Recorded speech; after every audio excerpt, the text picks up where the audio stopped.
ಸೃಷ್ಟಿಸ್ಥಿತ್ಯಪ್ಯಯೇಹ ನಿಯತಿದೃಶತಮೋ ಬಂಧಮೋಕ್ಷಾಶ್ಚ ಯಸ್ಮಾದಸ್ಯ ಶ್ರೀಬ್ರಹ್ಮರುದ್ರಪ್ರಭೃತಿಸುರನರದ್ವೀಷಚಕ್ರಾತ್ಮಕಸ್ಯ ವಿಷ್ಣೋರ್ವ್ಯಸ್ತಾಃ ಸಮಸ್ತಾಃ ಸಕಲಗುಣನಿಧಿಃ ಸರ್ವದೋಷವ್ಯಪೇತಃ ಪೂರ್ಣಾನಂದಾವ್ಯಯೋ ಯೋ ಗುರುರಪಿ ಪರಮಶ್ಚಿಂತಯೇತಂ ಮಹಾಂತಂ ಜನ್ಮಾದ್ಯಸ್ಯ ಯತೋನ್ಮಯಾದಿತರತಶ್ಚಾರ್ಥೇಷ್ವಭಿಘ್ನಸ್ವರಾಟ್ ತೇನೇ ಬ್ರಹ್ಮಹೃದಾಯ ಆದಿಕವಯೇ ಮುಹ್ಯಂತಿ M ಸೂರಯಃ ತೇಜೋ ವಾರಿಮೃದಾಂ ಯಥಾ ವಿನಿಮಯೋ ಯತ್ರ ತ್ರಿಸರ್ಗೋ ಮೃಷಾ ಧಾಮ್ನಾ ಸ್ವೇನ ಸದಾ ನಿರಸ್ತಕುಹಕಂ ಸತ್ಯಂ ಪರಂ ಧೀಮಹಿ ಶ್ರೀವೇದಾಂತಮಹಾಚಲಂ ಹಿ ಪರಿತಃ ಸಂಯೋಜ್ಯ ಸೂತ್ರಾಹಿಪಂ ಸದ್ವಾತಾಗಮಪೋಷಿತಾತ್ಮಹೃದಯಂ ತತ್ಪೂರ್ವಪಕ್ಷಾಸುರೈಃ ಸಿದ್ಧಾಂತೋಕ್ತಿಸುರೈಶ್ವರೈಶ್ಚ ಮಥಿತೋ ಯಃ ಕೃಷ್ಣದುಗ್ಧಾಂಬುಧಿಃ ಸ್ವೀಯಾನಾಂ ಅಮೃತಂ ಪ್ರಯಚ್ಛತಿ ಸಮಾಂ ಪಾಯಾದ್ಗುಣೋದ್ಯನ್ಮಣಿಃ ತಚ್ಛಾಸ್ತ್ರೋದಿತವರ್ತ್ಮನಾ ಪದಮಿದಂ ಧ್ಯಾಯನ್ಮದಂಕಾಂಕಿತೋ ಮನ್ಮಂತ್ರಂ ಜಪಶಾಸ್ತ್ರಸಂಪದಮತೋ ದಾಸ್ಯಾಮಿ ಭಾಗ್ಯೈಃ ಸಹ ತತ್ತತ್ವಾನ್ಯಪಿ ಬೋಧಯಾಮಿ ತದನು ಪ್ರಾಪ್ಯೋ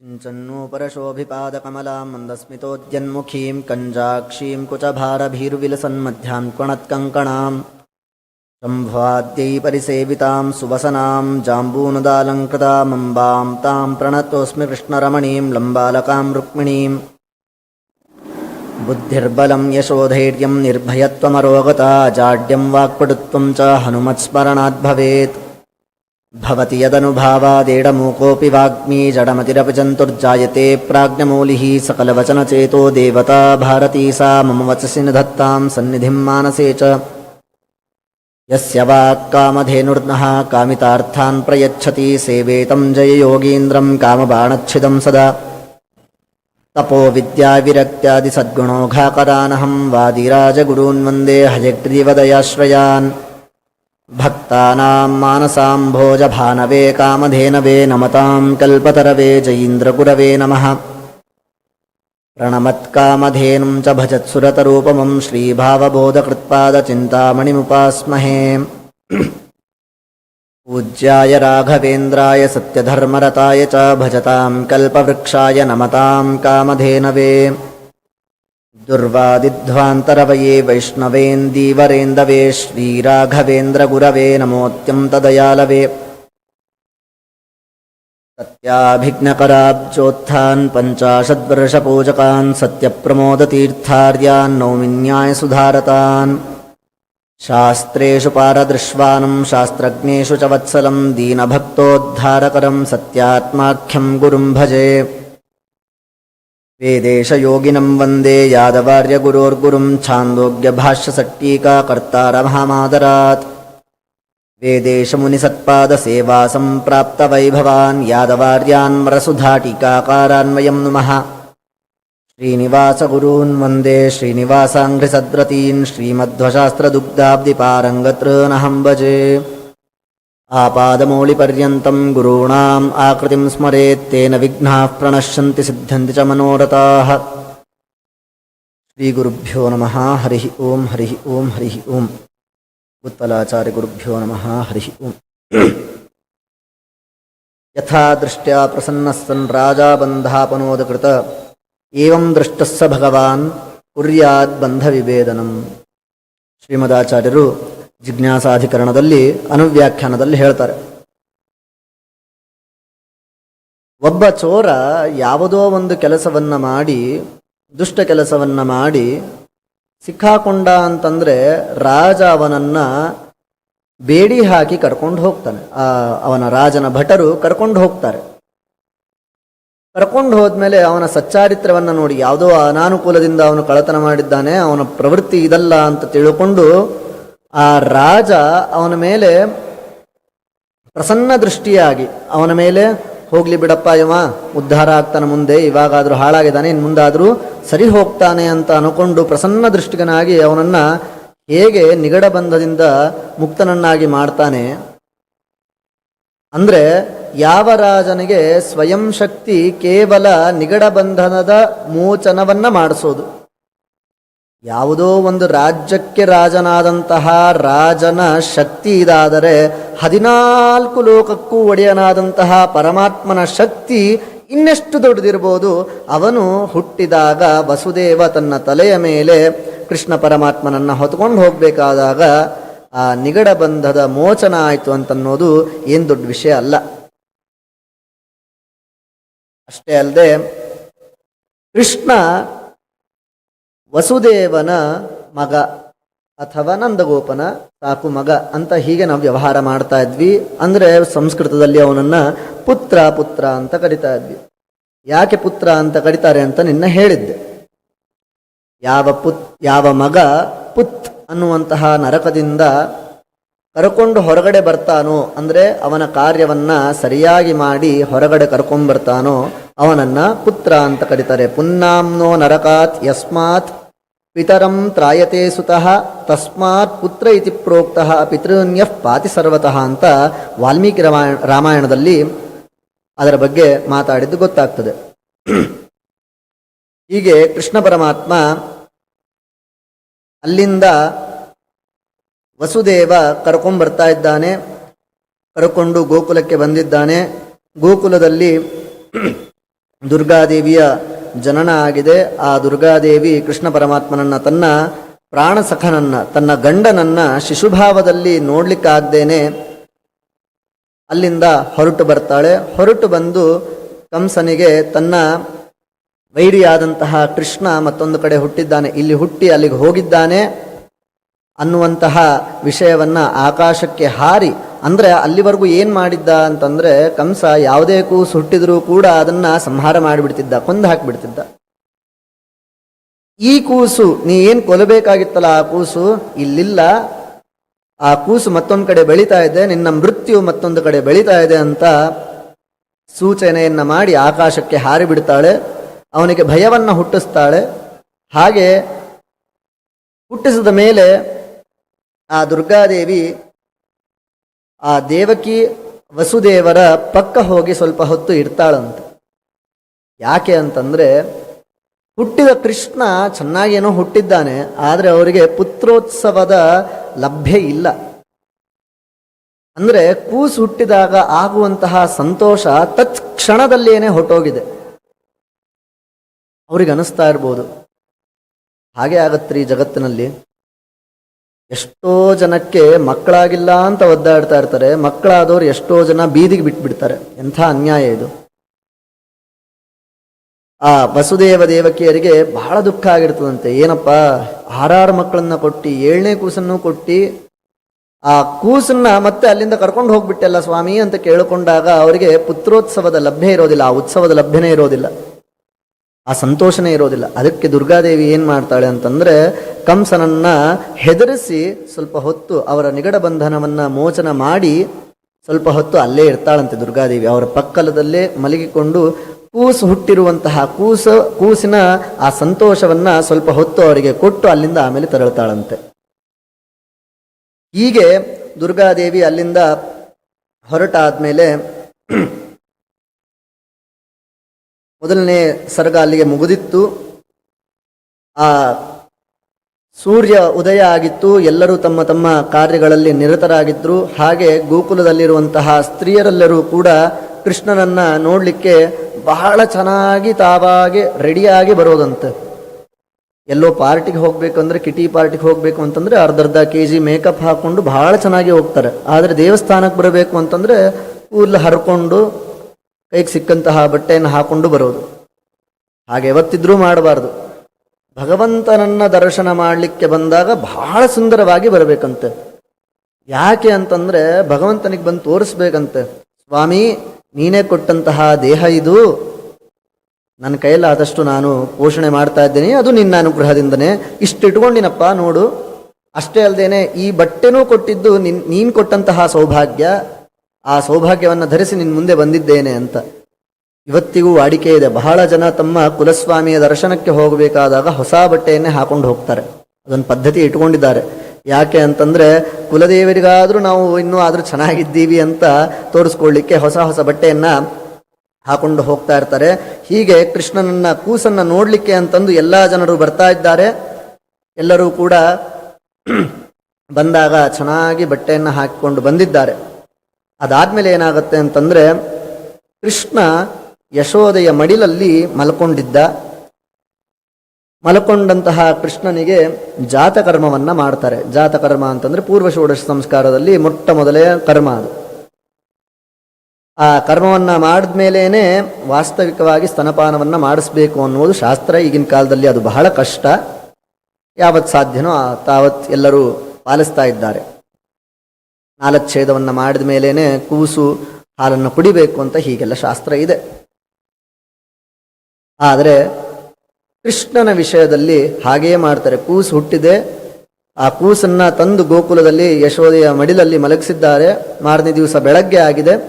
ಬೆಳಗ್ಗೆ ಆದ ಮೇಲೆ ಜಾತಕರ್ಮವನ್ನು ಮಾಡಿಸಿದ್ದಾನೆ ನಂದಗೋಪ.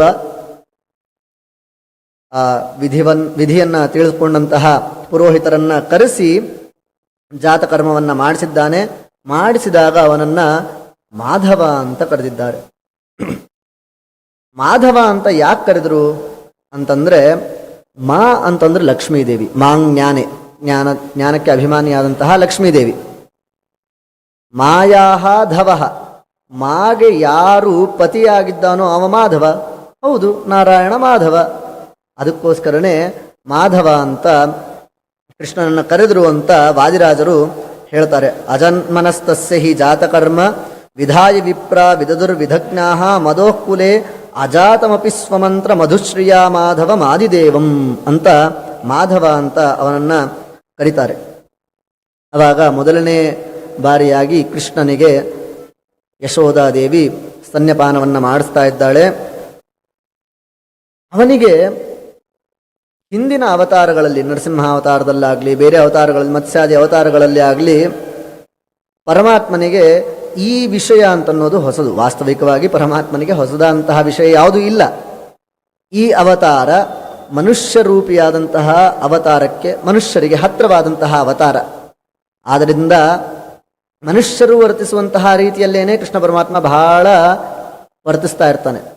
ಅದಕ್ಕೇನೆ ಕೃಷ್ಣ ಪರಮಾತ್ಮನಿಗೆ ಹಸಿವೆ ಆಗ್ತದೇನೋ ಅಂತಂದು ಈ ಯಶೋದಾದೇವಿ ಪದೇ ಪದೇ ಹಾಲು ಕುಡಿತಾ ಇದ್ಲಂತೆ. ಆ ಕೂಸು ಹಾಲು ಕುಡಿಲಿಕ್ಕೆ ಹಿಂದೆ ಮುಂದೆ ಮಾಡ್ತಾ ಇತ್ತಂತೆ. ಯಾಕೆ ಅಂತಂದರೆ, ಸುತೃಪ್ತಸ್ಯ ಕುತಸ್ತದಿಚ್ಛ, ಯಾವಾಗಲೂ ತೃಪ್ತನಾದಂತಹ ಪರಮಾತ್ಮನಿಗೆ ಈ ಯಶೋದಾದೇವಿ ಹಾಲು ಕುಡಿಸುವಂತಹದ್ದು ಏನು ಹೊಸದ ಇರಲಿಲ್ಲ. ಅದಕ್ಕೆ ಆ ಯಶೋದಾದೇವಿ ಮತ್ತೆ ಮತ್ತೆ ಕುಡಿಸ್ತಾ ಇದ್ಲಂತೆ. ಈ ಪರಮಾತ್ಮ ಆಗಲಿ ಬಿಡು, ಅವಳಿಗೆ ಒಂದು ಪುಣ್ಯ ಬರ್ತದೆ ಅಂತ ಕುಡಿತಾ ಇದ್ದಂತೆ. ಆದರೆ ಯಶೋದಾದೇವಿ ಹೇಗೆ ಕೂಡಿಸ್ತಾ ಇದ್ಲು ಅಂತಂದರೆ, ಪೂರ್ಣಸ್ಯ ಪೂರ್ಣತಾಂ ಮತ್ವಾ ಗೋಪಿ ಗೋಪೀನ ಮಂದಿರ ಕ್ಷೀರಸ್ಯತೀತಿ ಕ್ಷಣಶಃ ಕ್ಷೀರಂ ಪಾಯಯತಿ ಪ್ರಭುಂ.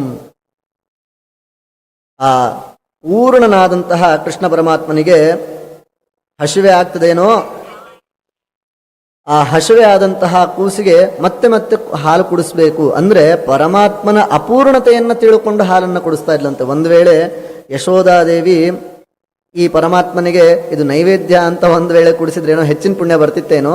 ಆದರೆ ಮನುಷ್ಯ ಮಾತ್ರ ಸಹಜ. ಹಾಗಾಗಿ ಯಶೋದಾದೇವಿಗೆ ಗೊತ್ತಿಲ್ಲ, ಕೂಸಿಗೆ ಹಸಿವೆ ಆಗ್ತಾ ಇದೆ ಅಂತ ಅನ್ಕೊಂಡು ಆ ಹಾಲನ್ನು ಕುಡಿಸ್ತಾ ಇದ್ಲಂತೆ. ಇನ್ನು ಈಗ ತಾನೇ ಜಾತಕರ್ಮ ಆಗಿದೆ. ಇನ್ನು ಜಾತಕರ್ಮ ಆಗಿ 1-2-3 ದಿವಸ ಆಗಿದೆ ಅಷ್ಟೆ. ಸುಂದರವಾದಂತಹ ತರುಣಿ, ಬಹಳ ಚೆನ್ನಾಗಿ ಕೈ ತುಂಬ ಬಳೆ, ಕಾಲಿಗೆ ಗೆಜ್ಜೆ, ಸೊಂಟದಲ್ಲಿ ಉಡಿದಾರ, ಚೆನ್ನಾಗಿ ರೆಡಿಯಾಗಿ ಒಬ್ಬ ಭಾರಿ ಅಪ್ಸರಾ ಸ್ತ್ರೀ ಥರ ಒಬ್ಬಕ್ಕಿ ಬಂದ್ಲು. ಯಾರಕ್ಕಿ ಅಂತಂದ್ರೆ ಪೂತನಾದೇವಿ. ಪೂತನಾದೇವಿ ಅನ್ನಬಾರದು, ಪೂತನಾ ದೆವ್ವ. ಪೂತನಾ ಬರ್ತಾಳೆ. ಪೂತನ ಬಂದು ಆ ಕೃಷ್ಣ ಪರಮಾತ್ಮನಿಗೆ ಹಾಲನ್ನುಣಿಸಿ ಆ ಹಾಲಿನಿಂದ ಅವನನ್ನು ಸಂಹಾರ ಮಾಡಬೇಕು ಅನ್ನುವಂತಹ ಒಂದು ಕುಬುದ್ಧಿಯಿಂದ ಬರ್ತಾಳೆ.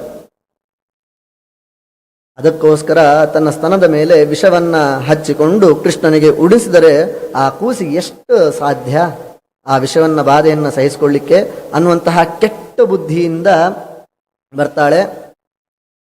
ಎಲ್ಲರೂ ಕೂಡ ಅಲ್ಲಿಯವರು ಬಂದು ಕೂಸನ್ನು ಎತ್ಕೊಂಡಾಗ ಸಾಮಾನ್ಯವಾಗಿ ಕೊಡುವಂತಹ ಪದ್ಧತಿ, ಕೂಸನ್ನು ನೋಡ್ತೀವಿ ಅಂತ ಮೊದಲನೇ ದಿವಸ 2ನೇ ದಿವಸ ಬಂದಾಗ ಕೈಯಲ್ಲಿ ಕೊಡ್ತಾರೆ ಸಂಬಂಧಿಕರು. ಹಾಗಾಗಿ ಈ ಪೂತನಾನು ಕೇಳಿದ್ಲು, ಕೂಸನ್ನ ಎತ್ಕೋತೀನಿ ಅಂತ. ಯಶೋಧ ಅವಳನ್ನು ನಂಬಿ ಅವಳ ಮಡಿಲಲ್ಲಿ ಆ ಕೂಸನ್ನ ಹಾಕಿ ಅಲ್ಲಿಂದ ಹೊರಟು ಬಿಡ್ತಾಳೆ. ಈ ಪೂತನ ಎಂಥ ಕೆಟ್ಟಾಕಿ ಅಂತಂದ್ರೆ ಆ ಕೂಸನ್ನು ಕೊಲ್ಲಬೇಕು ಅಂತ ಸ್ತನಪಾನವನ್ನು ಮಾಡಿಸ್ತಾಳೆ. ಮಾಡಿಸಿದಾಗ ಕೃಷ್ಣನಿಗೆ ಯತ್ಕಿಂಚಿತ್ ವಿಕಾರನೂ ಇಲ್ವಂತ. ಯಾಕೆ ಅಂತಂದ್ರೆ ನಾವು ಇಂಗ್ಲಿಷಲ್ಲಿ ಸೂಪರ್ಲೇಟಿವ್ ಅಂತ ಕೇಳ್ತೀವಿ. ಯಾವುದಾದ್ರೂ ಒಂದು ವಿಷಯವನ್ನ ಅತಿಶಯವಾಗಿ ಹೇಳಬೇಕು ಅಂತಂದ್ರೆ ಅದನ್ನ ಹೆಚ್ಚದಾಗಿ ಹೇಳ್ತೀವಿ. Big, bigger, biggest, huge, massive, supreme, ಈ ಥರ ನಾವು ಸೂಪರ್ಲೇಟಿವ್ನ ಮಾಡ್ತಾ ಹೋಗ್ತೀವಿ.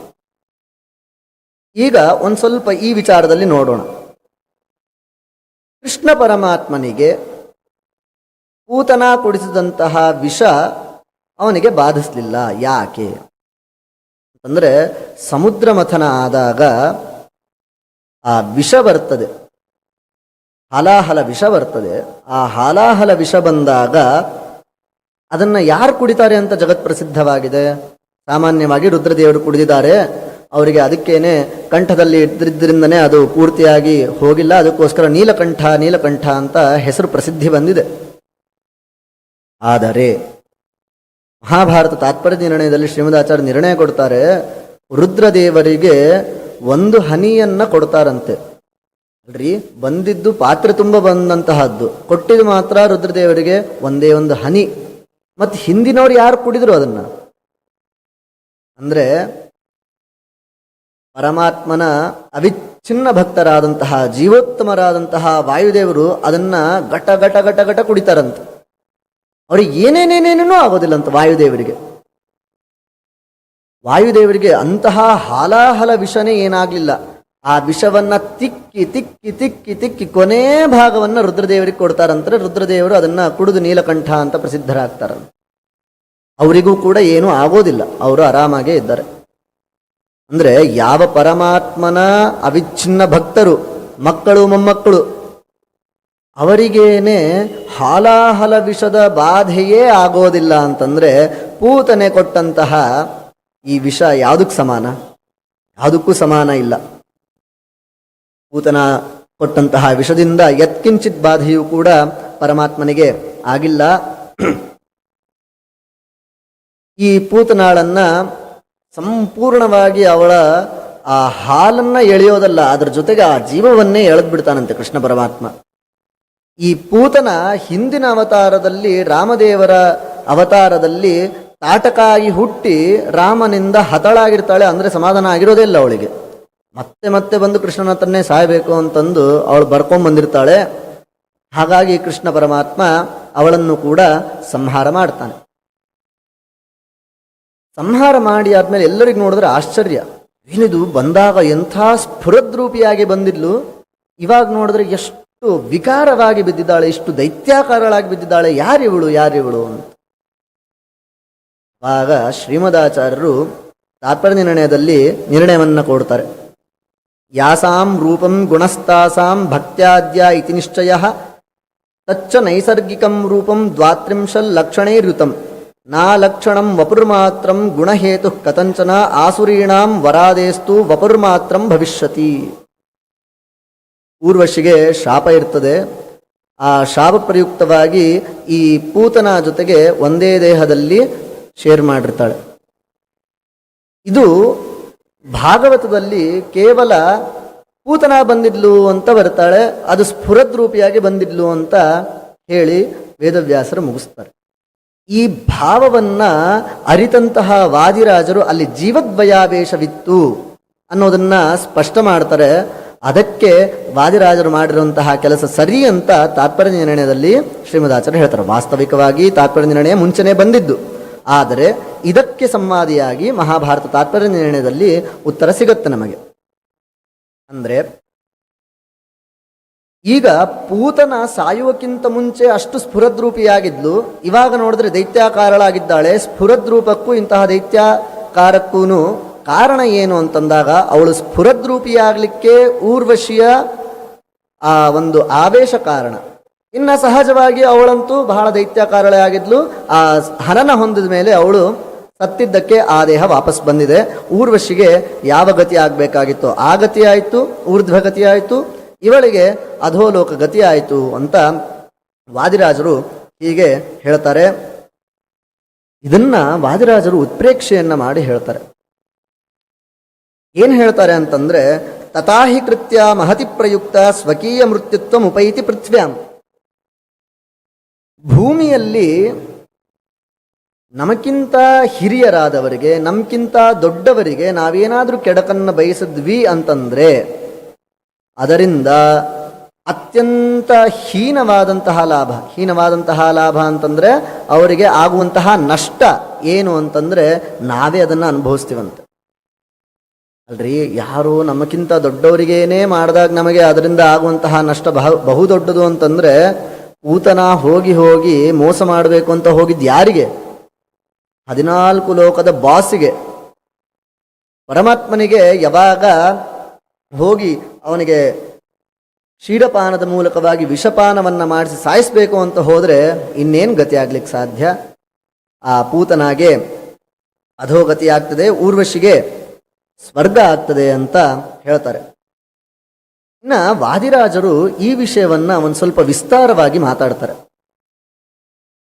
ಅಂದ್ರೆ ಸಾಮಾನ್ಯವಾಗಿ ಒಂದು ಪ್ರಶ್ನೆ ಬರ್ತದೆ, ಅಲ್ರಿ, ಪೂತನಾಗೆ ಅಧೋಗತಿ, ಊರ್ವಶಿಗೆ ಸ್ವರ್ಗಗತಿ ಯಾಕೆ?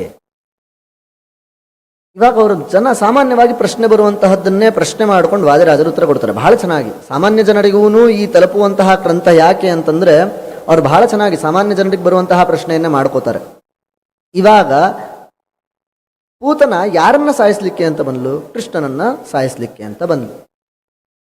ಪೂತನ ಕೃಷ್ಣನನ್ನ ಸಾಯಿಸಬೇಕು ಅಂತಂದಾಗ ಅವಳು ತಲೆಯಲ್ಲಿ ಓಡ್ತಾ ಇದ್ದಂತಹ ವ್ಯಕ್ತಿ ಯಾರು? ಯಾರನ್ನ ಸಾಯಿಸಬೇಕು ಅಂತಂದಾಗ ಕೃಷ್ಣನನ್ನ ಸಾಯಿಸಬೇಕು, ಪರಮಾತ್ಮನನ್ನ. ಅಂದ್ರೆ ನೆಗೆಟಿವ್ ಆಗಿ ವಿಚಾರ ಮಾಡಬೇಕಾದ್ರೂ ಕೂಡ ಕೃಷ್ಣನನ್ನ ನೆನೆಸ್ತಾ ಇದ್ದಾಳೆ ತಾನೆ. ಕಲಿಯುಗದಲ್ಲಿ ನಾರಾಯಣ ನಾಮೋಚ್ಚರಣಕ್ಕಿಂತ ಅತ್ಯಂತ ಪುಣ್ಯದಾಯಕ ಮತ್ತೊಂದು ಕೆಲಸನೇ ಇಲ್ಲ ಅಂತಂದ್ಮೇಲೆ ಈ ಕಲಿಯುಗಕ್ಕೆ ಹತ್ತಿರವಾದಂತಹ ದ್ವಾಪರ ಯುಗದಲ್ಲಿಯೂ ಕೂಡ ನಾರಾಯಣ ನಾಮಸ್ಮರಣೆ ಅದು ಪುಣ್ಯದಾಯಕನೇ ಆಗಿರಬೇಕು. ಇವಾಗ ಪೂತನೆಯೂ ಕೂಡ ಕೃಷ್ಣನನ್ನ ಸಂಹಾರ ಮಾಡಬೇಕು ಅನ್ನೋದನ್ನ ತಲೆಯಲ್ಲಿ ಇಟ್ಕೊಂಡು ಬಂದಿದ್ದಾಳೆ ಅಂತಂದ್ರೆ ಆ ತಲೆಯಲ್ಲಿ ಓಡ್ತಿರುವಂತಹ ವ್ಯಕ್ತಿ ಆ ಕೂಸೆಲ್ಲಿದೆ ಅಂತ ಆ ಕೂಸನ್ನು ಹುಡುಕ್ತಾ ಇರುವಂತಹ ಕೆಲಸ ಎಲ್ಲವೂ ಕೂಡ ಭಗವದ್ ವಿಷಯಕನೇ ಹೋದ ಅಂದಮೇಲೆ ಇವಳಿಗೆ ಯಾಕೆ ಅಧೋಗತಿ ಆಯಿತು? ಊರ್ವಶಿ ಸತ್ಸ್ತ್ರೀ ಆಗಿರೋದ್ರಿಂದ ಅವಳಿಗೆ ಯಾಕೆ ಸ್ವರ್ಗ ಆಯಿತು ಅಂತಂದ್ರೆ ವಾದಿರಾಜರು ಭಾರೀ ಚೆನ್ನಾಗಿ ಹೇಳ್ತಾರೆ. ಒಂದು ಉದಾಹರಣೆ ಕೊಟ್ಟು ಹೇಳ್ತಾರೆ. ವಿದ್ವೇಷ ಮೂಲ ಸ್ಮರಣೇನ ತುಷ್ಟಿ ಇತ್ಯಪ್ಯವ್ಯದ್ಯಂ ನಜಹಾತಿ ಪಕ್ಷಃ. ಇವಾಗ ಒಂದು ಹುಲಿ ಇರ್ತದೆ, ಅದು ಹೋಗಿ ಗೋವನ್ನ ಸಂಹಾರ ಮಾಡಬೇಕು, ಗೋವನ್ನ ತಿನ್ಬೇಕು ಅಂತ ಹೋಗ್ತದೆ. ಗೋವನ್ನ ತಿನ್ಬೇಕು ಅಂತ ಹೋದಾಗ ಏನ್ ಮಾಡ್ತದೆ? ಮೊದಲನೇ ಏಟಲ್ಲೇನೆ ಹೀಗೆ ಹಿಡ್ಕೊಂಡ್ಬಿಡ್ತದೆ. ಅದನ್ನ ತಪ್ಕೊಂಡ ಹಾಗೆ ಕಾಣಿಸ್ತದೆ. ತಬ್ಕೊಂಡಿದೆ ಅಂತಂದ್ಮೇಲೆ ಪ್ರೀತಿ ತೋರಿಸ್ತಾ ಇದೆ ಅಂತ ಅರ್ಥನೋ ಅಥವಾ ಅದನ್ನ ಸಂಹಾರ ಮಾಡಿದ್ರೆ ಪಾಪ ಹೆಚ್ಚು? ಅದರ ಉದ್ದೇಶ ಏನಿದೆ? ನೀವು ಒಂದು ವೇಳೆ ಪರಮಾತ್ಮನನ್ನ ಸ್ತೋತ್ರ ಮಾಡಬೇಕು ಅಂತ ತಲೆಯಲ್ಲಿ ಇಟ್ಟುಕೊಂಡು ಸ್ತೋತ್ರ ಮಾಡ್ತಾ ಕೃಷ್ಣ ಕೃಷ್ಣ ಕೃಷ್ಣ ಅಂತಂದ್ರೆ ಪುಣ್ಯ ಬರ್ತದೆ ಖರೆ. ಅದೇ ಕೃಷ್ಣನನ್ನ ದ್ವೇಷ ಮಾಡ್ತೀನಿ ಅಂತಂದ್ರೆ ಈ ಹುಲಿ ಸಾಯಿಸ್ಲಿಕ್ಕೋಸ್ಕರ ಗೋವನ್ನು ಹಿಡ್ಕೊಂಡಾಗ ಯಾವ ಪರಿಸ್ಥಿತಿನೋ ಹಾಗೆ ಕೃಷ್ಣನ ನಾಮೋಚ್ಚಾರಣೆ ಕೇವಲ ಅವನ ದ್ವೇಷಕ್ಕೆ ಹೊರತು ಅವನ ಪ್ರೀತಿಗಲ್ಲ. ಆದ್ರಿಂದ ದ್ವೇಷದಿಂದ ಮಾಡುವಂತಹ ನಾಮೋಚ್ಚಾರಣೆ ಇದು ಸರ್ವಥಾ ಪುಣ್ಯದಾಯಕ ಅಲ್ಲ ಅಂತ ವಾದಿರಾಜರು ಬಹಳ ಚೆನ್ನಾಗಿ ನಮಗೆ ತಿಳಿಸ್ಕೊಡ್ತಾರೆ. ಇನ್ನ ಕೆಲವು ದಿವಸಗಳ ನಂತರ ಹುಟ್ಟಿದಂತಹ ಕೂಸಿಗೆ ನಿಷ್ಕ್ರಮಣ ಅಂತ ಮಾಡ್ತಾರೆ. ನಿಷ್ಕ್ರಮಣ ಅಂತಂದ್ರೆ ಅಲ್ಲಿವರೆಗೂ ಕೂಸು ಮನೆಯಲ್ಲೇನೆ ಇರುತ್ತೆ. ಸಾಮಾನ್ಯವಾಗಿ 12ನೇ ದಿವಸ ಅಥವಾ 12ನೇ ದಿವಸ ಅನುಕೂಲ ಆಗಿಲ್ಲ ಅಥವಾ ಹೆಣ್ಣಿಗಿನ್ನೂ ತ್ರಾಸಿದೆ, ತಾಯಿಗೆ ತ್ರಾಸಿದೆ ಅಂತಂದ್ರೆ 1 ತಿಂಗಳು 1.5 ತಿಂಗಳು ಹೀಗೆ ಸ್ವಲ್ಪ ದಿವಸಗಳ ನಂತರ 3ನೇ ತಿಂಗಳಲ್ಲಿ ಮಾಡುವಂತಹ ಪದ್ಧತಿನೂ ಜಾಸ್ತಿ ಇದೆ. ನಿಷ್ಕ್ರಮಣ ಅಂತಂದ್ರೆ ಅಲ್ಲಿವರೆಗೆ. ಹಿಂದಿನ ಕಾಲದಲ್ಲಿ ಹೇಗಿತ್ತು ಅಂತಂದ್ರೆ ಒಂದು ಪ್ರಸೂತಿ ಗೃಹ ಅಂತಾನೆ ಇರ್ತಾ ಇತ್ತು. ಆ ಪ್ರಸೂತಿ ಗೃಹದಲ್ಲಿ ಒಂದೇ ಒಂದು ದೀಪದ ಬೆಳಕು ಬಿಟ್ಟರೆ ಮತ್ತೊಂದು ಬೆಳಕು ಬರ್ತಾ ಇರಲಿಲ್ವಂತೆ. ಯಾಕೆ ಅಂತಂದ್ರೆ ಬಾಣಂತಿಯ ದೇಹ ಬಹಳ ಸೂಕ್ಷ್ಮವಾಗಿರ್ತದೆ. ಯಾವುದೇ ಒಂದು ಬೆಳಕು ಅಥವಾ ಸೂರ್ಯನ ಅತಿಯಾದಂತಹ ಜೋರಾದಂತಹ ಕಿರಣ ಅವಳ ಮೇಲೆ ಬಿದ್ದಾಗ ತ್ರಾಸಾಗ್ತದೆ ಅನ್ನೋದಕ್ಕೋಸ್ಕರವಾಗಿ ಒಂದು ಮೂಲೆಯಲ್ಲಿ ಒಂದು ರೂಮನ್ನು ಕಟ್ಟಿ ಅಲ್ಲಿ ಒಂದು ದೀಪದ ಬೆಳಕನ್ನ ಇಟ್ಟಿರ್ತಿದ್ರು. 3 ತಿಂಗಳಾದ್ಮೇಲೆ ಆ ಕೂಸಿನ ಸಮೇತವಾಗಿ ಒಂದು ದೇವಸ್ಥಾನಕ್ಕೆ ಕರ್ಕೊಂಡ್ಬಂದು ಅಲ್ಲಿ ವರುಣನ ಪೂಜೆ ಅಂದರೆ ಬಾವಿನೋ ಸರೋವರನೋ ವರುಣನ ಪೂಜೆಯನ್ನು ಮಾಡಿಸಿ ಕೂಸನ್ನ ಸೂರ್ಯನಿಗೆ ತೋರಿಸಿ ಭಗವಂತನ ಹತ್ತಿರ ಬಂದು ಕರ್ಕೊಂಡ್ಬಂದು ಭಗವಂತನಿಗೆ ಒಪ್ಸೋದಂತೆ. ನೋಡು ಸ್ವಾಮಿ, ಇನ್ಮೇಲೆ ನಾನು ನನ್ನ ಕೂಸನ್ನ ಊರೆಲ್ಲ ಓಡಾಡಿಸ್ತೀನಿ, ನಾನು ಯಾವಾಗಿರ್ತೀನೋ ಬಿಡ್ತೀನೋ ಪ್ರತಿಯೊಂದು ಕ್ಷಣದಲ್ಲಿಯೂ ಕೂಡ ನೀನು ಇದ್ದೇ ಇರ್ತೀಯ, ನೀನು ಅವನನ್ನು ರಕ್ಷಣೆ ಮಾಡು, ಆ ಕೂಸನ್ನು ರಕ್ಷಣೆ ಮಾಡು ಅಂತ ಭಗವಂತನಿಗೆ ತೋರಿಸಿ ಸೂರ್ಯನ ದರ್ಶನವನ್ನು ಅವಾಗ ಮಾಡಿಸ್ತಾರಂತೆ. ಇದು ನಿಷ್ಕ್ರಮಣ, ಸಾಮಾನ್ಯವಾದಂತಹ ಪದ್ಧತಿ. ಕೃಷ್ಣ ಪರಮಾತ್ಮನಿಗೆ ನಿಷ್ಕ್ರಮಣವನ್ನು ಮಾಡಿಸ್ತಾ ಇದ್ದಾರಂತೆ. ಮಾಡಿಸಿ ಅಭ್ಯಂಗವನ್ನು ಮಾಡಿಸಿದ್ದಾರಂತೆ. ಅಭ್ಯಂಗವನ್ನು ಮಾಡಿಸಿದರೆ ಕೃಷ್ಣ ಹೆಂಗೆ ರೆಡಿಯಾದ ಅಂತಂದರೆ, ನಾ ಹೊರಗಡೆ ಬಂದಿದ್ದೀನಿ, ಇನ್ನ ಬರ್ರಿ ಆಟ ಶುರು ಅಂತ ಟೊಂಕದ ಮೇಲೆ ಕೈ ಇಟ್ಕೊಂಡು ಅಭ್ಯಂಗ ಸ್ನಾನ ಮಾಡಿ. ಈಗ ಯುದ್ಧ ಇತ್ತು ಅಂತಂದ್ರೆ ರಾಜರೆಲ್ಲ ಒಂದು ಅಭ್ಯಂಗ ಸ್ನಾನವನ್ನ ಮಾಡಿ ತಮ್ಮ ರಾಣಿಯರ ಕೈಯಿಂದ ಆರತಿಯನ್ನ ಮಾಡಿಸ್ಕೊಂಡು ತಮ್ಮ ತಮ್ಮ ಇಷ್ಟ ದೇವತೆಗಳಿಗೆ ನಮಸ್ಕಾರವನ್ನ ಮಾಡಿ ಹೋಗೋದು ಒಂದು ಪದ್ಧತಿ. ಕೃಷ್ಣ ಪರಮಾತ್ಮನಿಗೆ ಮೊದಲನೇ ಸತಿ ಅಭ್ಯಂಗ ಆಗಿದೆ. ಅದು ಯಾವುದರ ಸೂಚಕ ಆಗಿತ್ತು ಅಂತಂದ್ರೆ, ಬರ್ರಿ ಇನ್ನ ಶುರು ಆಟ, ಯಾರ್ಯಾರು ದೈತ್ಯರು ಬರ್ತಾರೆ ನೋಡೇ ಬಿಡ್ತೀನಿ ನಾನು ಅನ್ನೋ ಹಾಗೆ ಟೊಂಕದ ಮೇಲೆ ಕೈ ಇಟ್ಕೊಂಡು ನಿಂತಂಗೆ ಅವನಿಗೆ ರೆಡಿ ಮಾಡ್ದಂಗಿತ್ತಂತೆ ಕೃಷ್ಣ ಪರಮಾತ್ಮನಿಗೆ. ಅದಾದ್ಮೇಲೆ ಹಿಂಗ್ ರೆಡಿ ಆಗ್ತಾನೆ, ರೆಡಿ ಆಗ್ತಿದ್ದ ಹಾಗೇನೆ ಬರ್ತಾನೊಬ್ಬ ಶಕಟಾಸುರ ಅಂತ ಬರ್ತಾನೆ. ಹಿಂದೆ ಪೂತನೆಯ ಸಂಹಾರ ಆಗಿತ್ತು. ಸಂಹಾರ ಆದಾಗ ಇನ್ನೂ ಕೃಷ್ಣ ಪರಮಾತ್ಮನಿಗೆ ಇನ್ನೂ 1 ತಿಂಗಳು ಕೂಡ ಆಗಿರಲಿಲ್ಲ. ಕೃಷ್ಣ ಪರಮಾತ್ಮ ಇನ್ನೂ 7-8 ದಿವಸ ಆಗಿತ್ತಷ್ಟೇ ಹುಟ್ಟಿದಾಗ. ಯಾಕ ಅವಳನ್ನು ಸಂಹಾರ ಮಾಡಿದ ಕೃಷ್ಣ ಪರಮಾತ್ಮ ಅಂತಂದ್ರೆ ವಾದಿರಾಜರು ಬಹಳ ಚೆನ್ನಾಗಿ ಹೇಳ್ತಾರೆ. ಪೂತನ ವಾಸ್ತವಿಕವಾಗಿ ಕಂಸನ ಸಾಕುತಾಯಿ.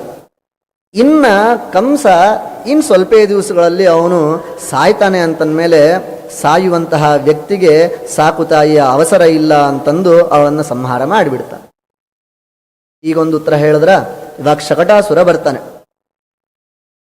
ಶಕಟಾಸುರ ಬಂದಾಗ ಅಲ್ಲಿ ಶಕಟಾಸುರ ಬಂದಾಗ ಏನಾಗಿರುತ್ತೆ ಅಂತಂದ್ರೆ, ಇನ್ನೂ ಈ ಹಡಾಬಿಡಿ ಒಳಗೇನೆ ಇರ್ತಾರೆ ಆ ಮನೆಯಲ್ಲಿರುವಂತಹ ಜನರು. ಕೃಷ್ಣನ ಅಭ್ಯಂಗ, ಕೃಷ್ಣನ ನಿಷ್ಕ್ರಮಣ ಆ ಸಂತೋಷದಲ್ಲೇನೆ ಇರ್ತಾರೆ. ಈ ಹೆಣ್ಮಕ್ಳು ಸಾಮಾನ್ಯ ಅಲ್ಲೇನ್ರಿ, ಬಹಳ ಚೆನ್ನಾಗಿ ರೆಡಿ ಆದ್ರು ಅಂತಂದ್ರೆ, ನೋಡ್ರಿ ನಮ್ಮ ಸೀರೆ ಹೇಗಿದೆ, ನಿಮ್ಮ ಸೀರೆ ಹೀಗಿದೆ, ನಾವು ಆಭರಣ ಇಲ್ಲಿ ತಗೊಂಡ್ವಿ, ಈ ಆಭರಣ ನಮ್ಮ ಮನೆಯವ್ರು ಅಲ್ಲಿಂದ ತಂದು ಕೊಟ್ರು, ಅಯ್ಯೋ ಭಾರಿ ಚೆನ್ನಾಗಿದೆ, ಎಷ್ಟು ಕೊಟ್ರಿ, ಎಷ್ಟು ಗ್ರಾಮ್, ಇದೇ ಮಾತಾಡೋದ್ರಲ್ಲೇನೆ ಬ್ಯುಸಿ ಆಗಿಬಿಟ್ಟಿರ್ತಾರೆ. ಯಶೋಧಾದೇವಿನೂ ಕೂಡ ಯಾವುದೋ ಮಾಯಿಯಲ್ಲಿ ಕೃಷ್ಣ ಪರಮಾತ್ಮನನ್ನ ಹೊರಗಡೆ ಕರ್ಕೊಂಬಂದಿದ್ದೆ ಸುದ್ದಿ, ಎಲ್ಲರೂ ಜನರು ಬಂದಿರ್ತಾರೆ, ಇವ್ರ ಹತ್ರ ಮಾತಾಡ್ತಾ ತಲ್ಲೀನ ಆಗ್ಬಿಡ್ತಾಳೆ ಬೇರೆಯವರ ಮಾತುಗಳಲ್ಲಿ. ಅವಾಗ ಎಲ್ಲಿ ಮಲಗಿಸಿರ್ತಾಳೆ ಅಂತಂದ್ರೆ, ಸೂರ್ಯನ ಕಿರಣ ಬಹಳ ಬೀಳಬಾರದು ಅಂತಂದು ಒಂದು ಬಂಡಿಯ ಕೆಳಗಡೆ ಮಲಗಿಸ್ಬಿಡ್ತಾಳೆ. ಎತ್ತಿನ ಬಂಡಿಯ ಕೆಳಗಡೆ ಮಲಗಿಸ್ಬಿಡ್ತಾಳೆ. ಆ ಎತ್ತಿನ ಬಂಡಿ ಬೇರೆ ಯಾರೂ ಅಲ್ಲ, ಅದೇ ಶಕಟಾಸುರ. ಆ ಶಕಟಾಸುರ ಹೀಗೆ ಕೃಷ್ಣನನ್ನ ಕೊಲ್ಲಬೇಕು ಅಂತಲೇ ಬಂದಿರ್ತಾನೆ. ಅದನ್ನು ಕಳಿಸಿದ್ದು ಕೂಡ ಕಂಸ ಕಳಿಸಿರ್ತಾನೆ. ಕಳಿಸಿದಾಗ ಆ ಶಕಟಾಸುರ ಹೀಗೆ ಆ ಕೂಸನ್ನ ಕೊಲ್ಲಬೇಕು ಅಂತ ಸಂಕಲ್ಪ ಮಾಡಿದಾಗ ಕೃಷ್ಣ ಪರಮಾತ್ಮ ಝಾಡಿಸಿ ಒಂದು ಒದ್ದಿರ್ತಾನಂತೆ, ಅಂದ್ರೆ ಪಾದಸ್ಪರ್ಶ ಆಗಿರ್ತದೆ. ಯಾವ ಪರಮಾತ್ಮನ ಪಾದಗಳ ದರ್ಶದಿಂದಲೇನೆ ತಮ್ಮ ನಿಜವಾದಂತಹ ಸ್ವರೂಪ ಹೊರಗಡೆ ಬಂದು ಮೋಕ್ಷಕ್ಕೆ ಹೋಗ್ತಾರೋ, ಲಿಂಗದೇಹ ಭಂಗ ಆಗಿ ಅವರು ಮೋಕ್ಷಕ್ಕೆ ಹೋಗ್ತಾರೆ ಪರಮಾತ್ಮನ ಒಂದು ಕರುಣಾದೃಷ್ಟಿಯಿಂದ ಅಥವಾ ಭಗವಂತನ ಪಾದಸ್ಪರ್ಶದಿಂದ ಹೋಗ್ತಾರೆ ಅನ್ನೋದೇ ಆಯಿತು ಅಂತಂದ್ರೆ, ಈ ರಾಕ್ಷಸನ ನಿಜವಾದಂತಹ ರೂಪ ಬರೋದೇನು ದೊಡ್ಡ ವಿಷಯ ಅಲ್ಲ ಅಂತ ಹೇಳ್ತಾರೆ ವಾದಿರಾಜರು. ಅಂದ್ರೆ ಭಗವಂತನ ಪಾದಸ್ಪರ್ಶದಿಂದ ಅವರವರ ನಿಜವಾದಂತಹ ಅಂತಃಸತ್ವ ಹೊರಗಡೆ ಬರ್ತದಂತೆ. ಇಲ್ಲಿಯೂ ಕೂಡ ಶಕಟಾಸುರನಿಗೆ ಭಗವಂತನ ಪಾದಸ್ಪರ್ಶ ಆಗಿದೆ, ಅವನ ನಿಜವಾದಂತಹ ರೂಪ ಹೊರಗಡೆ ಬಂದಿದೆ. ಹೊರಗಡೆ ಬಂದ್ರೆ ಆ ಶಕಟಾಸುರ ಪರಮಾತ್ಮನನ್ನ ಸಂಹಾರ ಮಾಡಬೇಕು ಅಂತ ಅನ್ಕೋತಾ ಇರ್ತಾನೆ. ಅಷ್ಟರಲ್ಲಿ ಧಪ್ಪನೆ ಒಂದು ಒದಿತಾನೆ, ಆ ಶಕಟಾಸುರನ ಸಂಹಾರ ಆಗೇ ಹೋಗುತ್ತೆ. ಬಹಳ ಸಿಂಪಲ್ ಆಗಿ ತೋರಿಸ್ತಾರೆ. ಇವಾಗ ನಾವು ಯಾವುದಾದ್ರೂ ವಿಷಯವನ್ನ ಕೇಳಬೇಕಾದಾಗ ಅದರ ಆನುಪೂರ್ವಿ ಆಗಲಿ, ಅದರ ಹಿಂದಿನ ಮುಂದಿನ ವಿಷಯಗಳಾಗ್ಲಿ ಬಹಳ ಹೊತ್ತು ಹೇಳಿದ್ರೆ ಅನ್ಸುತ್ತೆ, ಇದು ಭಾರಿ ದೊಡ್ಡ ವಿಷಯ ರೀ ಅನ್ಸ್ಬಿಡುತ್ತೆ. ಶಕಟಾಸುರನನ್ನ ಭಗವಂತ ಹೇಗೆ ಸಂಹಾರ ಮಾಡಿದ? ತನ್ನ ಪಾದಸ್ಪರ್ಶವನ್ನ ಮಾಡಿ ಸಂಹಾರ ಮಾಡಿದ. ಅವನ್ನ ಒದ್ದು ಇಲ್ಲ, ಸುಮ್ಮನೆ ಪಾದಸ್ಪರ್ಶ ಮಾಡಿದ. ಯಾವ ಪರಮಾತ್ಮನ ಎಡಗಾಲಿನ ಕಿರುಬೆರಳಿನ ಉಗುರು ತಾಕಿದರೆ ಬ್ರಹ್ಮಾಂಡದ ಹೊರಗಿರುವಂತಹ ಕರ್ಪರ ಛಿದ್ರ ಛಿದ್ರ ಆಗಿ ಹೋಗ್ತದೋ ಅಂತಹ ಪರಮಾತ್ಮನ ಪಾದಸ್ಪರ್ಶದಿಂದ ಶಕಟಾಸುರ ಸಂಹಾರ ಹೊಂದಿದ ಅಂತ ಹೇಳೋದ್ರಲ್ಲಿ ಏನೋ ಅಂಥ ದೊಡ್ಡ ಆಶ್ಚರ್ಯ ಏನಿಲ್ಲ ಅಂತ ವಾದಿರಾಜರು ಅದನ್ನ ಬರೀ ಒಂದೇ ಶ್ಲೋಕದಲ್ಲಿ ಮುಗಿಸ್ತಾರೆ. ಅದಾದ ಮೇಲೆ ಭಗವಂತನ ಬಾಲಲೀಲೆಗಳು ಶುರುವಾಗಿದೆ. ಈಗ ಯಾವಾಗ ಅಭ್ಯಂಗ ಸ್ನಾನ ಮಾಡಿದ್ನೋ ಅವಾಗ್ಲೇನೆ ಕೃಷ್ಣ ಪರಮಾತ್ಮ ಟೊಂಕವನ್ನ ಕಟ್ಟಿ ನಿಂತಿದ್ದಾನೆ. ಅಥಾಪರೋ ದೈತ್ಯ ಕದಂಬ ಕಾಸುರ ಉದ್ಧತೋ ವಾತ ಶರೀರಧಾರಿ ಪ್ರಗೃಹ್ಯ ಕೃಷ್ಣಂ ಗಗನಂ ಜಗಾಮ ಸ್ವನಾಶ ಯೋಗ್ಯಸ್ಥಲ ಕಾಂಕ್ಷಯೇವ. ಎಲ್ಲರ ಕಣ್ಣಿಗೆ ಮಣ್ಣೆರಚ್ತಾ ಒಬ್ಬ ದೈತ್ಯ ಬರ್ತಾನೆ. ಆ ದೈತ್ಯನ ಹೆಸರೇನೆ ತೃಣಾವರ್ತ ಅಂತ. ತೃಣಾವರ್ತ ಅಂತಂದ್ರೆ ತೃಣ ಅಂತಂದ್ರೆ ಹುಲ್ಲು, ಆವರ್ತ ಅಂತಂದ್ರೆ ತಿರುಗಿಸೋದು. ಹುಲ್ಲನ್ನು ತಿರುಗಿಸ್ತಾ ಇರೋದು, ಗರ ಗರ ಗರ ತಿರುಗಿಸೋದು ಯಾರಿಗೆ ಸಾಧ್ಯ? ಗಾಳಿಗೇನೆ ಸಾಧ್ಯ. ತೃಣಾವರ್ತ ಅಂತಂದ್ರೆ ಗಾಳಿ ರೂಪದಲ್ಲಿರುವಂತಹ ಒಬ್ಬ ರಾಕ್ಷಸ. ಆ ರಾಕ್ಷಸ ಬರ್ತಾನೆ ಕೃಷ್ಣ ಪರಮಾತ್ಮನನ್ನ ಸಂಹಾರ ಮಾಡಬೇಕು ಅಂತ. ಹೇಗೆ ಸಂಹಾರ ಮಾಡಬೇಕು ಅಂತ ಪ್ಲಾನ್ ಮಾಡ್ಕೊಂಡಿರ್ತಾನೆ ತೃಣಾವರ್ತ ಅಂತಂದ್ರೆ, ಕೃಷ್ಣನನ್ನ ಮೇಲಕ್ಕೆ ಎತ್ಕೊಂಡು ಹೋಗಿ ಅವನನ್ನ ಆಕಾಶದಿಂದ ಎತ್ತಿ ಬಿಸಾಕಬೇಕು ಅಂತ ಕರ್ಕೊಂಡು ಹೋಗ್ತಾನೆ. ಕೃಷ್ಣ ಪರಮಾತ್ಮನನ್ನ ಅಥವಾ ಭಗವಂತನನ್ನ ಮುಟ್ಟೋದು ಎರಡಕ್ಕೂ ಕಾರಣ ಆಗ್ತದ್ರಿ. ಕೃಷ್ಣ ಪರಮಾತ್ಮನನ್ನ ಭಕ್ತಿಯಿಂದ ಮುಟ್ಟಿದರೆ ಅವಶ್ಯವಾಗಿ ಮೋಕ್ಷವನ್ನೇ ಕೊಡ್ತಾನೆ ಪರಮಾತ್ಮ. ದುರ್ಬುದ್ಧಿಯಿಂದ ಏನಾದರೂ ಮುಟ್ಟಿದ್ರೆ ಅವರಿಗಾಗುವಂತಹ ಗತಿ ಜಗತ್ತಿನಲ್ಲಿ ಇನ್ಯಾರಿಗೂ ಆಗೋದಿಲ್ಲ. ಯಾವತ್ತಿದ್ರೂ ಪರಮಾತ್ಮನ ಹತ್ರ ಹೋಗಬೇಕು ಅಂತಂದ್ರೆ ವಿನಮ್ರನಾಗಿ ಹೋಗಬೇಕು, ವಿನೀತನಾಗಿ ಹೋಗಬೇಕು. ಈ ತೃಣಾವರ್ತ ಯಾವ ರೀತಿಯಾಗಿ ಬಂದಿದ್ದಾನೆ? ಕೃಷ್ಣನನ್ನ ಸಂಹಾರ ಮಾಡಬೇಕು ಅನ್ನುವಂತಹ ಬುದ್ಧಿಯಿಂದ ಬಂದಿದ್ದಾನೆ ಅಂತಂದ್ರೆ ಅವನಿಗೆ ಆಗುವಂತಹ ಗತಿ ಈಗ ಆಲ್ರೆಡಿ ಸಿದ್ಧ ಆಗ್ಬಿಟ್ಟಿದೆ. ಕೃಷ್ಣ ಪರಮಾತ್ಮನನ್ನ ಮೇಲ್ಗಡೆ ಕರ್ಕೊಂಡು ಹೋಗಿದ್ದಾನಂತೆ. ಕೃಷ್ಣ ಪರಮಾತ್ಮನು ಸುಮ್ಮನೆ ತಾನಿದ್ದಾನಂತೆ, ಕರ್ಕೊಂಡು ಹೋಗ್ತಾ ಇದ್ದಾನ, ಎದೆ ಮೇಲೆ ಹಿಂಗೆ ಒತ್ಕೊಂಡು ಮೇಲ್ಗಡೆ ಹಾರ್ತಾ ಇದ್ದಾನಂತೆ. ಹಾರ್ತಾ ಇರುವಂತಹ ಆ ತೃಣಾವರ್ತನನ್ನ ಭಗವಂತ ತಡಿಲಿಲ್ಲ ಅಂತ. ಹಾರ್ಲಿ, ನಿನಗೆಷ್ಟು ಯೋಗ್ಯತೆ ಇದೆಯೋ ಅಷ್ಟು ಮೇಲ್ಗಡೆ ಹಾರು ಅಂತ ಹೇಳ್ತಾರೆ. ಯಾಕೆ ಅಂತಂದ್ರೆ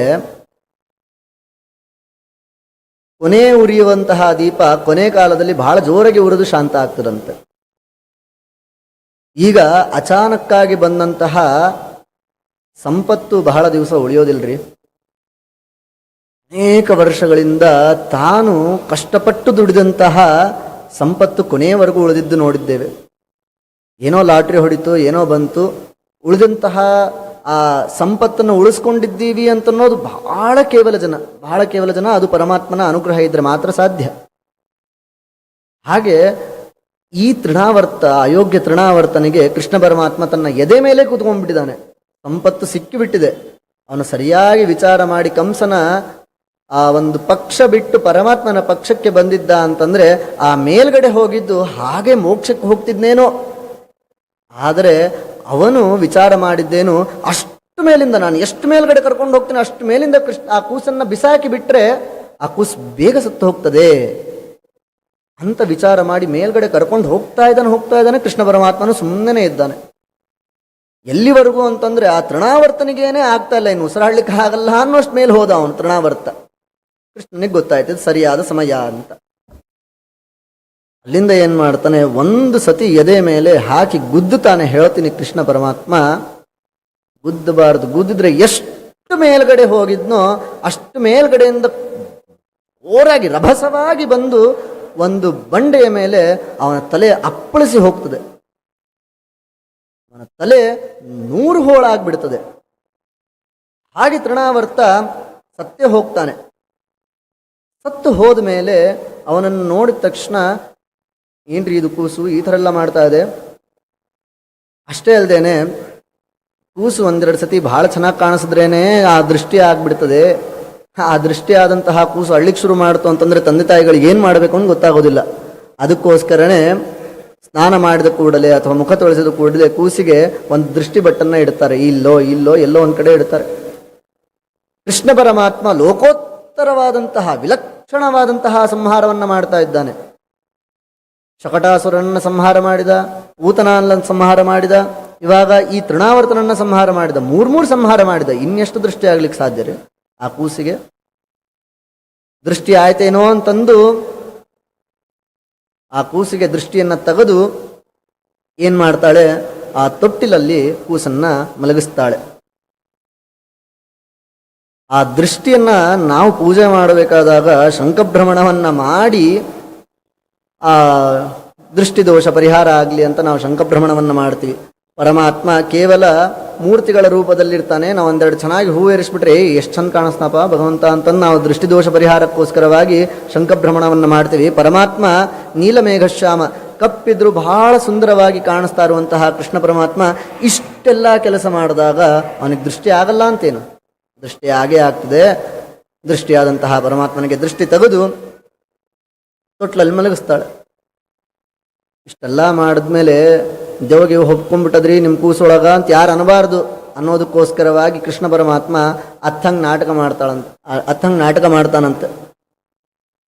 ಅದಕ್ಕೆ ಯಶೋಧಾದೇವಿ ಕೇಳ್ತಾಳಂತೆ, ಅಳುವುದ್ಯಾತ ಕೊರಂಗ ಅತ್ತಾರಂಜಿಪಗುಮ್ಮ,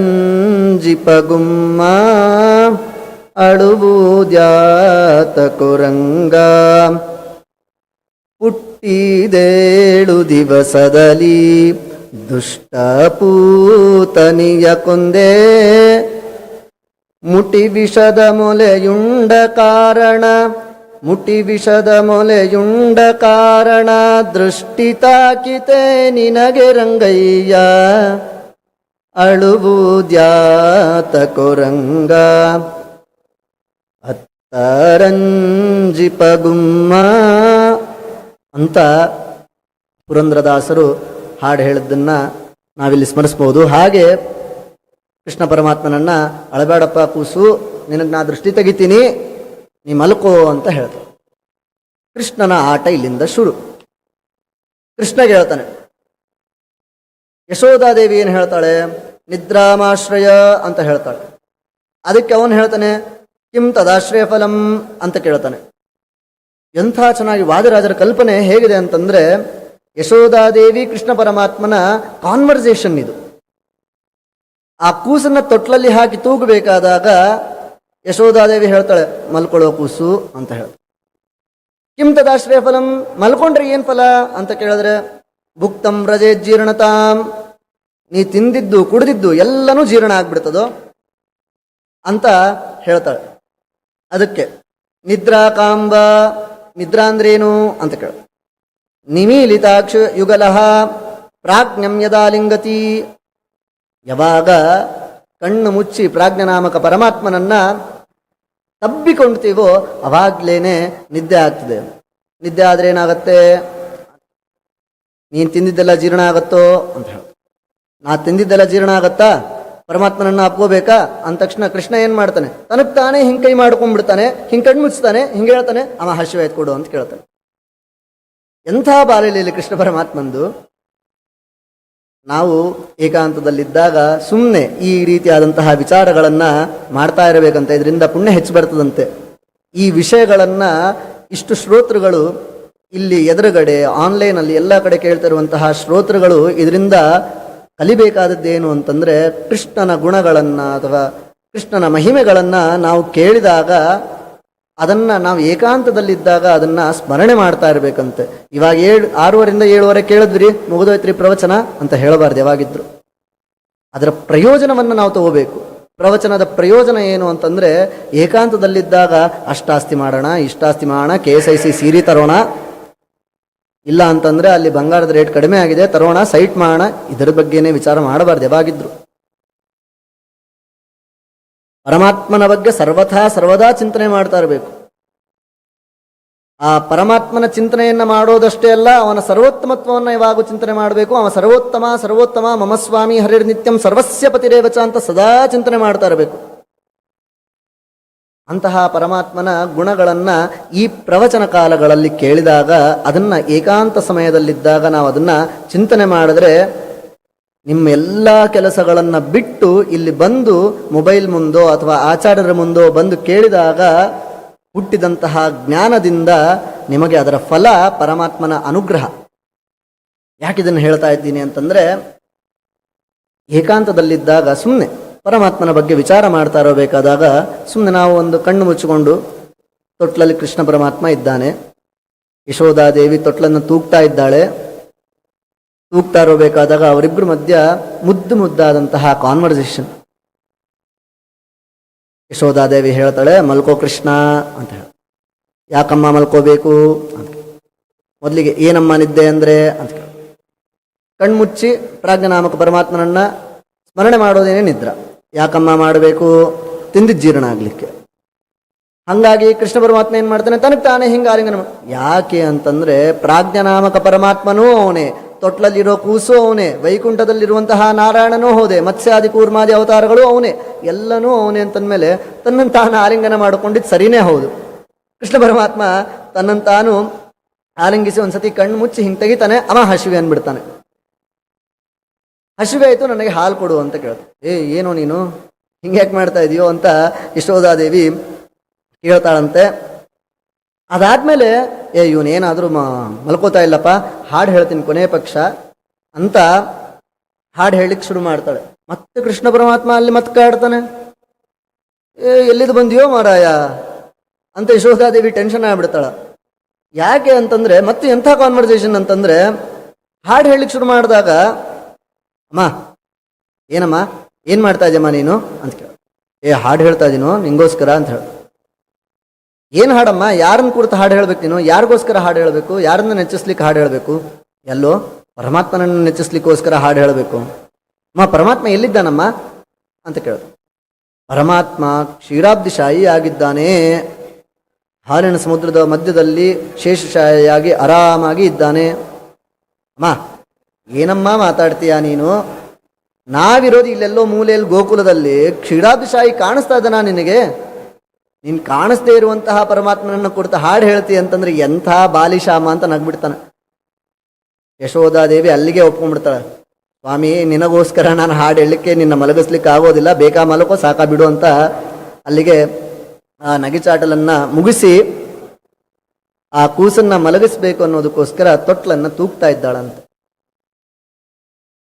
ಆ ತೊಟ್ಟಿಲನ್ನು ತೂಗಬೇಕಾದಾಗ ವಾದಿರಾಜರು ಎಂಥ ತೊಟ್ಟಿಲು ತೂಗೋದ್ರಲ್ಲಿ ನಮಗೆ ಎಂಥ ವಿಷಯವನ್ನು ವಾದಿರಾಜರು ಹೇಳ್ಕೊಡ್ತಾರೆ ಅಂತಂದರೆ,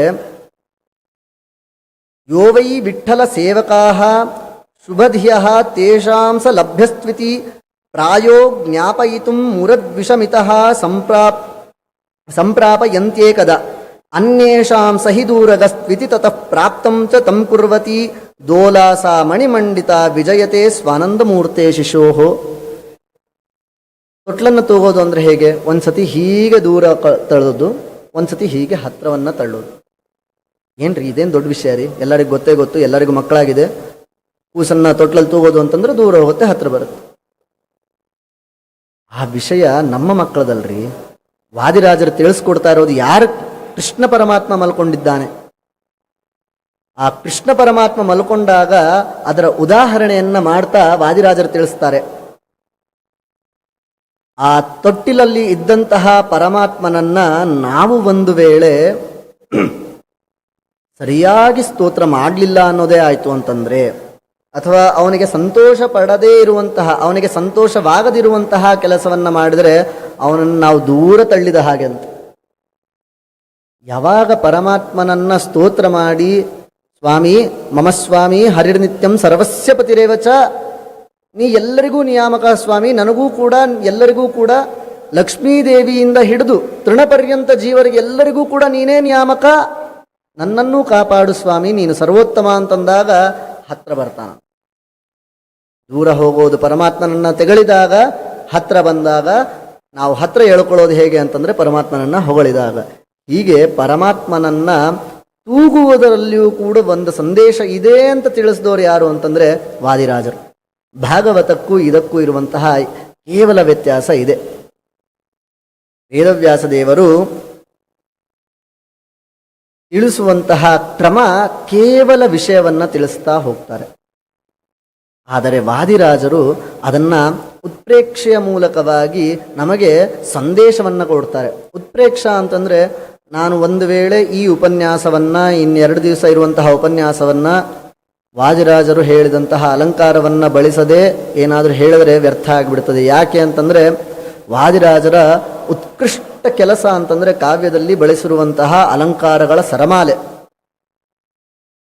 ಬಹಳ ಅಲಂಕಾರಗಳನ್ನು ಬಳಸಿದ್ದಾರೆ. ಅದರಲ್ಲಿ ಈ ರುಕ್ಮಿಣೀಶ ವಿಜಯದಲ್ಲಿ ಬಹ್ವಿಯಾಗಿ ಉತ್ಪ್ರೇಕ್ಷಾಲಂಕಾರವನ್ನು ಬಳಸಿದ್ದಾರೆ. ಉತ್ಪ್ರೇಕ್ಷಾಲಂಕಾರ ಅಂತಂದ್ರೆ ಏನು ಅಂತಂದರೆ ಸಂಭಾವನಾ ಸ್ಯಾದ್ ಉತ್ಪ್ರೇಕ್ಷಾ ವಸ್ತು ಹೇತು ಫಲಾತ್ಮನ ಉಕ್ತಾನುಕ್ತಾಸ್ಪದಾದ್ಯಾತ್ರ ಸಿದ್ಧಾಸ್ಪದೇ ಪರೇ ಅಂತ ಕುವಲಾನಂದಕಾರನಾದಂತಹ ಅಪ್ಪಯ್ಯ ದೀಕ್ಷಿತ ಅದರ ಲಕ್ಷಣವನ್ನು ಹೇಳ್ತಾನೆ.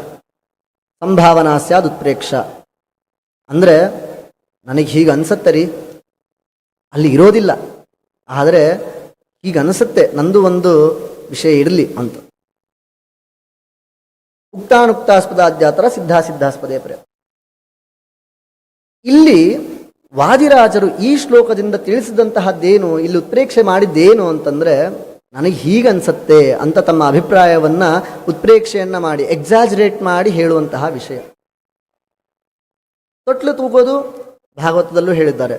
ಆದರೆ ತಮ್ಮ ಅಭಿಪ್ರಾಯವನ್ನು ಎಕ್ಸಾಜರೇಟ್ ಮಾಡಿ ಜನರಿಗೆ ಸಂದೇಶವನ್ನು ಕೊಡುವಂತಹ ಕೆಲಸ ವಾದಿರಾಜರ ಮಹೋನ್ನತಿ ಕೆಲಸ. ಇದೇ ರೀತಿಯಾಗಿ ಎಲ್ಲ ಅಲಂಕಾರವನ್ನು ಬಳಸಿ ಅನುಪ್ರಾಸ ಅಲಂಕಾರವನ್ನು, ಬೇರೆ ಬೇರೆ ಉಪಮಾಲಂಕಾರವನ್ನು, ಎಲ್ಲ ರೀತಿಯಾದಂತಹ ಅಲಂಕಾರವನ್ನು ವಾದಿರಾಜರು ತಮ್ಮ ಕೃತಿಗಳಲ್ಲಿ ಎಲ್ಲ ಕಡೆ ಅದನ್ನು ಬಳಸ್ಕೊಂಡಿದ್ದಾರೆ. ಇಲ್ಲಷ್ಟೇ ಅಲ್ಲ, ತೀರ್ಥ ಪ್ರಬಂಧಾದಿ ಕಾವ್ಯಗಳಲ್ಲಿಯೂ ಕೂಡ ಎಲ್ಲ ಕಡೆಯೂ ಕೂಡ ವಾದಿರಾಜರು ಆ ಕೆಲಸವನ್ನು ಮಾಡಿ ತೋರಿಸಿದ್ದಾರೆ. ಬಹಳ ಸುಂದರವಾಗಿದೆ. ಅದನ್ನು ತಿಳ್ಕೊಂಡು ಓದಿದಾಗ ಆಗುವಂತಹ ಸಂತೋಷ ಬೇರೆಯೇ ರೀತಿಯಾದದ್ದು. ವಾದಿರಾಜರು ಉತ್ಪ್ರೇಕ್ಷೆಯನ್ನು ಮಾಡ್ತಾ ಮಾಡ್ತಾ ಹೀಗೆ ವಿಷಯಗಳನ್ನು ಹೇಳ್ತಾ ಇದ್ದಾರೆ. ಇನ್ನು ನಂದಗೋಪನ ಕುಲಗುರುಗಳಾದಂತಹ ಗರ್ಗಾಚಾರ್ಯರನ್ನು ಮಥುರೆಯಲ್ಲಿರ್ತಾರೆ ಅವರು. ಅವ್ರನ್ನ ಅಲ್ಲಿಂದ ಇಲ್ಲಿ ಕರೆಸ್ತಾರೆ.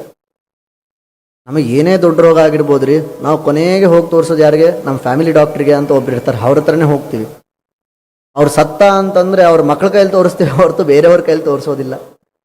ಅಂದರೆ ನಮಗೆ ಅನುಕೂಲವಾಗುವಂತಹ, ನಮಗೆ ಸರಿಹೊಂದುವಂತಹ ಒಬ್ಬ ವ್ಯಕ್ತಿಯನ್ನು ನಾವು ಯಾವಾಗಿದ್ರೂ ಒಬ್ಬರನ್ನ ರೆಡಿಯಾಗಿ ಇಟ್ಕೊಂಡ್ಬಿಟ್ಟಿರ್ತೀವಿ.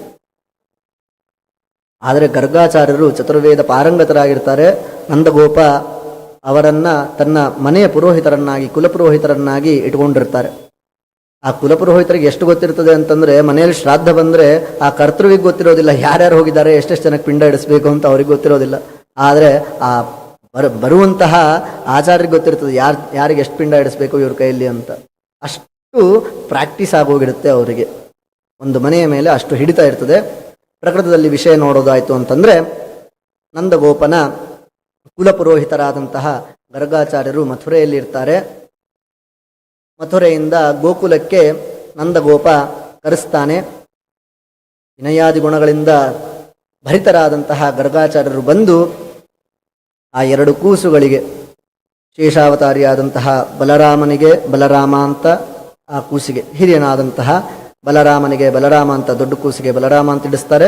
ಅದಾದ ಮೇಲೆ ಈ ಎರಡನೆಯ ಕೂಸಿಗೆ, ಅಂದರೆ ವಸುದೇವ ದೇವಕಿಯರಲ್ಲಿ ಹುಟ್ಟಿದಂತಹ ಕಂಸನ ಶತ್ರುವಾದಂತಹ ಯಶೋದೆಯ ಮಡೆಲಲ್ಲಿ ಇದ್ದಂತಹ ಕೂಸಿಗೆ ಕೃಷ್ಣ ಅಂತ ಹೆಸರಿಡ್ತಾರೆ. ಕರ್ಷತೀತಿ ಕೃಷ್ಣ, ನಮ್ಮ ಎಲ್ಲ ಪಾಪಗಳನ್ನು ಕರ್ಷಣ ಮಾಡಿಬಿಡ್ತಾನೆ, ಅದನ್ನು ಎಳೆದು ಬಿಡುತ್ತಾನೆ. ಆದ್ದರಿಂದ ಅವನನ್ನು ಏನಂತ ಕರೆದ್ರು ಗರ್ಗಾಚಾರ್ಯರು? ಕೃಷ್ಣ ಅಂತ ಕರೆದ್ರು. ಈಗ ನಮಗೆ ಬೇಕಾದಷ್ಟು ಹೆಸರಿರ್ತಾವ್ರಿ, ಮನೆಯಲ್ಲಿ ಒಂದು ಹೆಸರಿಟ್ಟಿರ್ತಾರೆ ಅಪ್ಪ ಅಮ್ಮ.